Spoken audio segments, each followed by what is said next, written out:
Assalamualaikum, perkenalkan nama saya Muhammad Fajan Firmansyah. Saya dari kelompok 8. Di sini saya akan membuka presentasi kelompok kami mengenai aplikasi payroll berbasis teks. Payroll adalah aplikasi berbasis teks konsol yang dibuat menggunakan bahasa pemrograman Python untuk membantu perusahaan dalam mengelola data penggajian karyawan secara efisien dan terstruktur. Aplikasi ini dirancang dengan konsep CRUD, create, read, update, dan delete, serta dilengkapi dengan fitur perhitungan gaji otomatis, validasi jabatan, dan penyimpanan data permanen ke dalam file teks. Melalui aplikasi ini, pengguna dapat 1. Menambahkan, menampilkan, mengubah, menghapus, dan mencari data karyawan. 2. Menghitung total gaji berdasarkan jabatan, tunjangan, dan jam lembur. 3. Menyimpan data ke dalam file gaji underscore karyawan txt dengan format yang rapi dan terhindar dari duplikat ID. 4. Menggunakan antarmuka berbasis teks yang sederhana, interaktif, dan mudah dipahami. Aplikasi payroll dibangun untuk memenuhi seluruh aspek penilaian UAS pengenalan pemrograman, meliputi penggunaan variabel dan tipe data, input dan output interaktif, 2. Struktur kontrol, percabangan dan perulangan, 3. Penerapan fungsi-fungsi modular, 4. Pemanfaatan struktur data list dan dictionary, 5. Manipulasi string, 6. File handling, read atau write, yang terakhir error handling menggunakan try except. Flowchart ini menggambarkan alur pemrograman pengelolaan data karyawan dan penggajian berbasis menu. Program memungkinkan user untuk menambahkan, menampilkan, menyimpan, mengubah, menghapus, mencari, dan memuat data karyawan dari file. Alur utama program 1. Mulai program. Program dijalankan dan langsung menuju ke proses. 2. Input pilihan user. User memiliki menu yang tersedia. Pilihan ini menjadi pusat percabangan ke fitur program. Penjelasan setiap menu. 1. Tambah data karyawan. User melakukan input data karyawan, dilakukan validasi jabatan. Jika tidak valid, kembali ke input. Jika valid, lanjut. Sistem menghitung gaji, data disimpan ke list sementara. 2. Tampil data penggajian. Sistem mengecek apakah list kosong. Ya, tampilkan pesan data kosong. Tidak, tampilkan seluruh data karyawan dan gaji. 3. Simpan data ke file. Sistem membaca file, melakukan cek duplikasi ID. Jika ID sudah ada, data tidak disimpan. Jika ID tidak ada, simpan data ke file. Yang keempat, merubah data karyawan. Sistem mencari ID di list. Jika ditemukan, user input data baru, gaji dihitung ulang, data diupdate. Jika tidak ditemukan, tampilkan pesan data tidak ditemukan. Yang kelima, hapus data karyawan. Sistem mencari ID, jika ditemukan, konfirmasi hapus, ya, data dihapus dari list, tidak batal dihapus. Jika tidak ditemukan, tampilkan pesan data dan tidak ditemukan. Yang keenam, cari data karyawan, cari ID list. Jika ditemukan, tampilkan data. Jika tidak, cari file. Jika ditemukan, tampilkan data. Jika tidak, tampilkan pesan data tidak ditemukan. Yang ketujuh, load data dari file. Sistem membaca file, data yang ditemukan akan ditambahkan ke list. Jika tidak ada, tampilkan pesan data tidak ditemukan. Yang kedelapan, keluar. Program langsung selesai. Selanjutnya akan dilanjutkan oleh rekan saya. Baik, sebelumnya perkenalkan nama saya Tia Yonasiawati. Saya akan menjelaskan bagian awal kode, yaitu konfigurasi gaji, file handling, dan perhitungan gaji. Pada bagian awal program terdapat konfigurasi gaji pokok, tunjangan, dan upah lembur. Setiap jabatan memiliki gaji yang berbeda, dan lembur hanya berlaku untuk karyawan dengan jabatan staf. Program ini juga menggunakan file teks bernama gaji karyawan txt sebagai media penyimpanan data. Fungsi baca file digunakan untuk membaca data dari file dan mengubahnya menjadi bentuk list dan dictionary agar mudah diolah. Sedangkan fungsi simpan baris ke file digunakan untuk menyimpan data ke file dengan mencegah terjadinya ID karyawan yang duplikat. Untuk perhitungan gaji, digunakan fungsi hitung gaji di mana total gaji dihitung dari gaji pokok, tunjangan, dan upah lembur jika ada. Selain itu, terdapat fungsi validasi jabatan untuk memastikan input jabatan sesuai dengan data yang tersedia. Dengan adanya bagian ini, program dapat menghitung gaji secara otomatis dan menyimpan data dengan aman. Baik, selanjutnya akan dilanjutkan oleh rekan saya. Halo, nama saya Kiki. Di sini saya akan melanjutkan mengenai di bagian CRUD itu jantung dari aplikasi ini. Di sini kami mengolah data karyawan secara dinamis di dalam list daftar karyawan.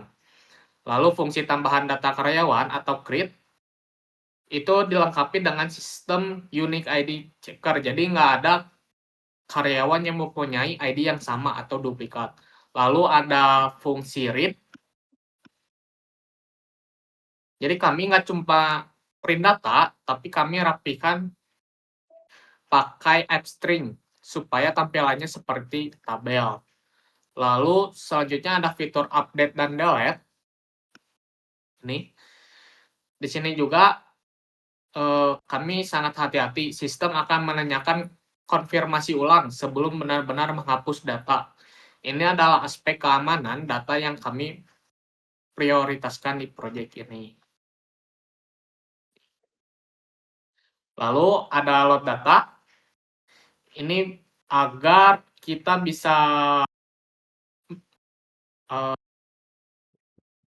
ada data file dari sebelumnya ketika kita mengulang kembali si aplikasinya. Jadi nggak perlu ditulis kembali di aplikasi ini data karyawannya.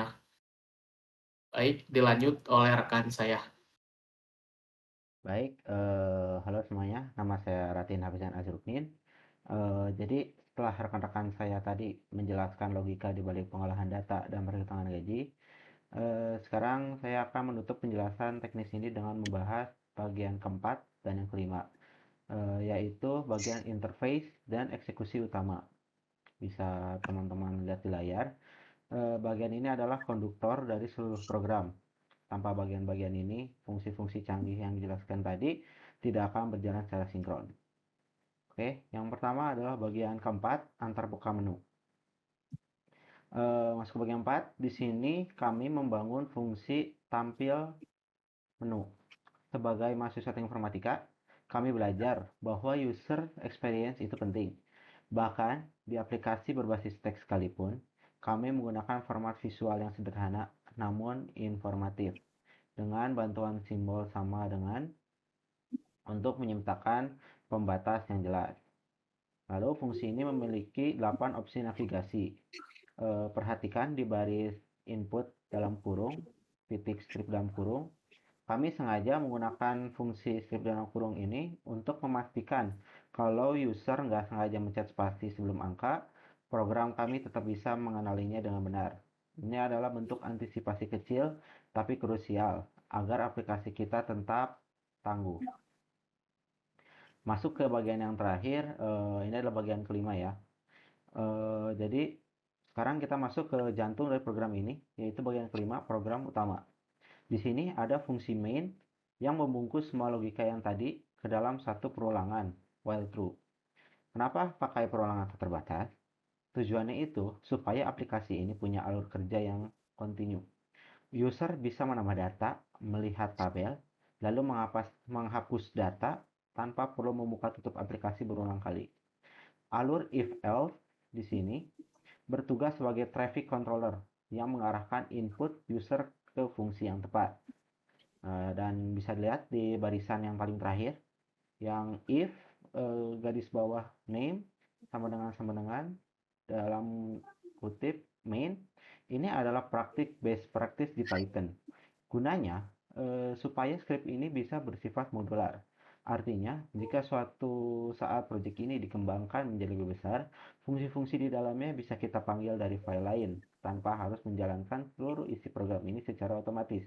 Ini menunjukkan bahwa kode yang kami buat sudah siap untuk pengembangan jangka panjang. Baik, untuk yang selanjutnya, yang terakhir, kami akan menunjukkan bagaimana cara kerja dari program kami ini.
Nah, ini kita bisa lihat, jadi di sini ada ID nih, 1, lalu nama dan jabatan yang tadi saya tulis, itu bisa masuk langsung ke file ini, gaji karyawan TXT.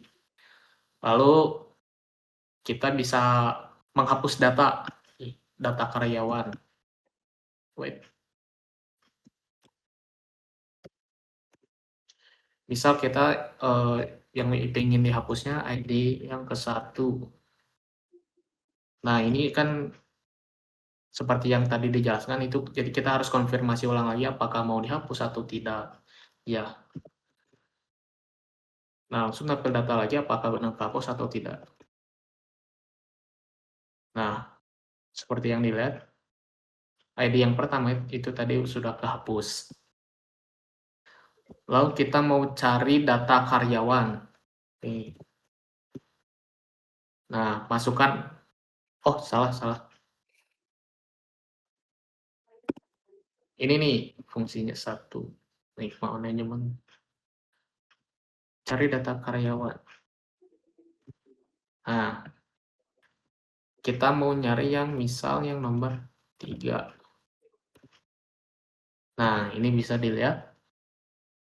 ID, nama, jabatan, gaji pokok, tunjangan, jam lembur, upah lembur, total gajinya segini. Lalu kalau misalnya kita mau mengubah data karyawan, tinggal tulis 4, lalu masukin ID yang diubah, misal kita masukin yang nomor 4. Nih. Nah, awalnya kan namanya Tia, kita masukin namanya Zaki. Jabatannya awalnya manajer, jadi staff. Jam lemburnya berapa? 2. Nah, coba kita tampil lagi ya, apakah benar kubah atau enggak. Nah, ya. Ini sudah kubah nih, ID 4, nama Zaki, jabatannya di staff, gaji totalnya segini. Seperti itu. Lalu untuk load data itu, kan karena kita ini udah, ini nih, udah ada filenya. Jadi kalau misalnya kita mengulang kembali,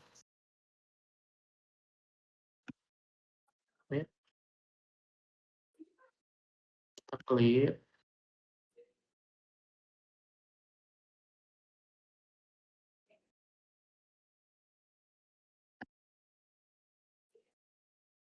coba tambah data, ID-nya 123, namanya Suki,